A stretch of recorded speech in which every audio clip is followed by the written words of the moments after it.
So that's the problem, but don't worry, because we have a solution for everybody. And Wilson Richardson from the Department of Energy is going to do a little basic solar 101. So we applied for a grant with the Department of Energy as part of their Sunshot Outreach Partnership for technical assistance, and he's one of our solar experts. He is in Boston, and he flew down for this presentation.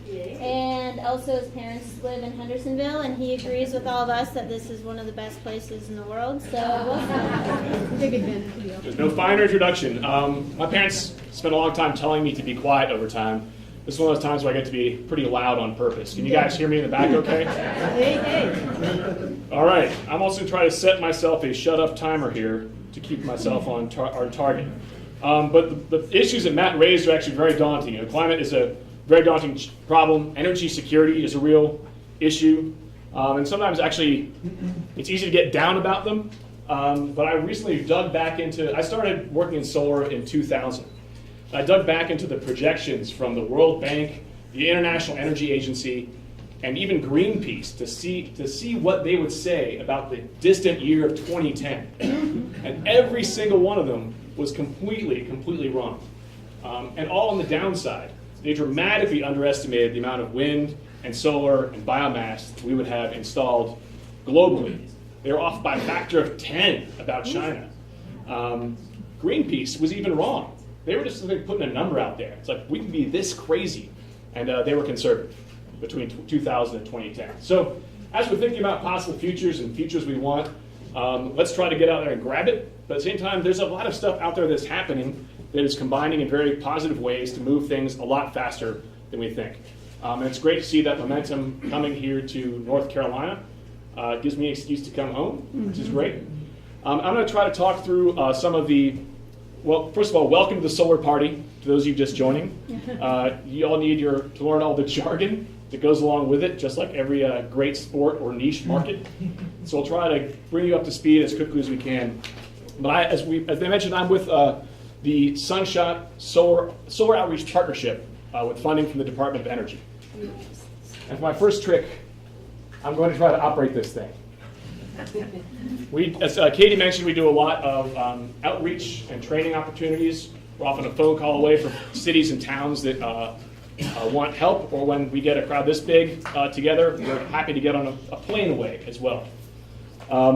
We've been doing this for about 3 or 4 years now, and have done events like this in about 20 different states, but this is by far the biggest crowd we've seen for a Solarize event. So please give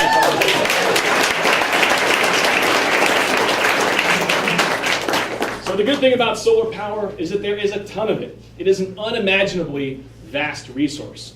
Some statistic like every day more solar energy falls in the earth than we could use as a planet in 27 years. That stat may be slightly off, but not by much. It's huge. So the question is not, do we get enough? It's, can we trap it and use it?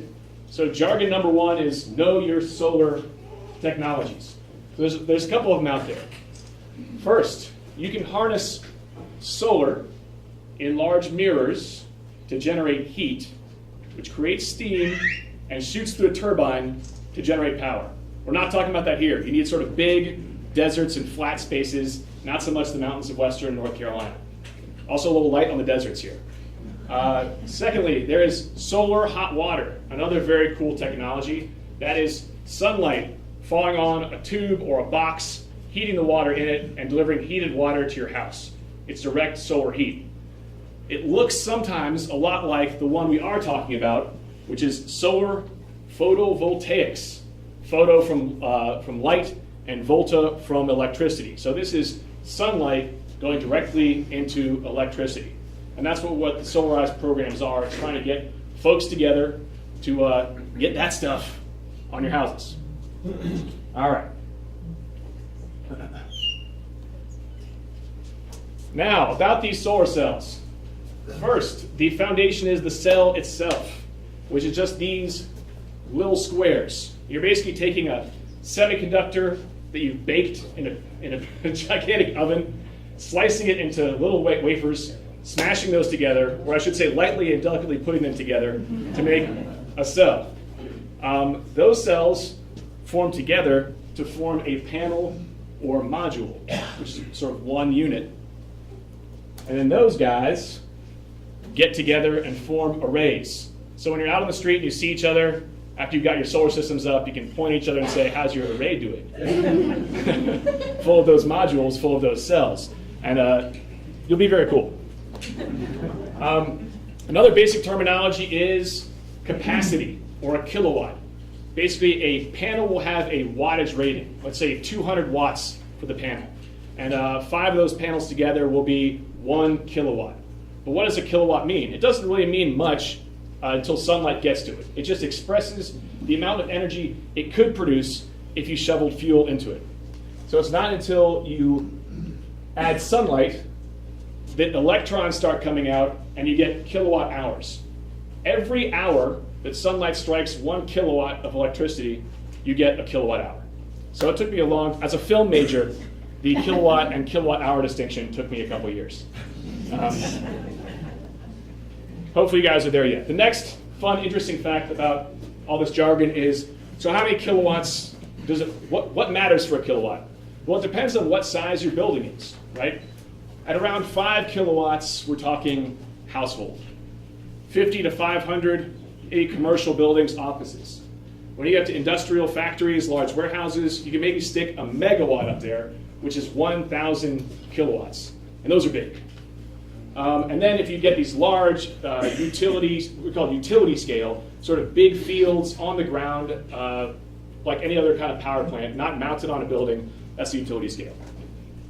We're going to be focusing right here, but bless you if you try to do this on your house as well.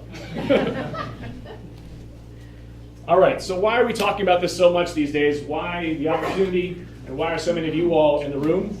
Part of the equation is policy. A lot of people are pushing good policies to support solar installations. The second one is cost. I've watched solar costs tumble beyond my wildest expectations over the past couple of years. If you go back, to 1950, 56, when these things were invented, the cost was, many, many, many graphs higher. But even the drop from 2010 to 2012 has seen a 52% drop in the cost to install. So the cost to get it on your roof has come down dramatically. That's got a lot of people's attention around the country. Well, excuse me, will that go down further in coming years, one would expect? That is a great question for the question answer. The hint is probably. And so how does that play out here in North Carolina? Well, we've seen solar PV go from next to nothing in 2007 to a pretty respectable amount of megawatts in 2010 to a big jump in 2012, again, because of this cost policy intersection. What does that actually mean? Now about 217 megawatts of solar power are installed around North Carolina. That's about 22,000 homes. Not all of it's on homes, but it's the equivalent. There are a couple of gigantic solar fields. If you broke them up, they would make 22,000 homes and create an awful lot of solar jobs at the same time, which is another attention getter. North Carolina snuck up on a lot of states and claimed the 5th place this year by installing 131 megawatts of their 200 some odd just this year alone. Next year, industry insiders predict that we all will climb to 4th place, starting to creep up on New Jersey and California. Yeah, baby. That's right. Getting it. Watch out, California. Even with our current state government? Don't say that out loud there. Listen. All right. So, but it was the installed cost that's come down, right? But that's been largely driven by the fact that panel prices have been coming down, because there's a lot more panel production, panel advances in technology. The panels themselves and the cells in them and the arrays they form have all become a lot cheaper. But there's another issue, is that a big part of it used to be that the panels were the big cost in solar. Because the big barrier to solar is the fact that it's expensive up front. But when the module costs have come down, now there are other costs out there that are sort of driving the equation and making it difficult to install. These are sort of hardware costs, all the racking, panels, and so on. This is the non-hardware stuff, like sales, labor, and so on. If you can see, in the US, we got a big stack of non-hardware costs. In Germany, which is a much bigger market, there's sort of the module costs and the hardware costs are about the same, but their additional cost stack is much, much lower. So the question is, how can we actually get there? I did the dreaded swipe. Come on back.